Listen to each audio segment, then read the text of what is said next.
Ja, ek die werkgewer wil weet, hulle is besig om 'n spanbou te reël. Dis na ure oor 'n naweek, maar dit lyk nie of die werknemers wil deelneem nie. Is dit moontlik om hulle te forceer? Ja, dis baie moeilik. Werknemers oor die algemeen, veral jou minder senior werknemers, het 'n kontraktuele verpligting om 45 ure te werk in 'n week en na dit het hulle geen verpligting teenoor die werkgewer nie. So jy kan nie regtig 'n werknemer dwing om funksies by te woon na ure nie. Mag miskien anders wees in 'n geval van jou meer senior werknemer wat bo die threshold verdien. Jou bestuurders, daai tipe van ouens. Want daai bepaling van werksure is nie op hulle van toepassing nie.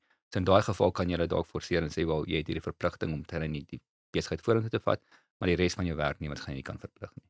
Mag ek nooit soveel verdien dat julle my moet forceer om julle oor naweke te sien nie?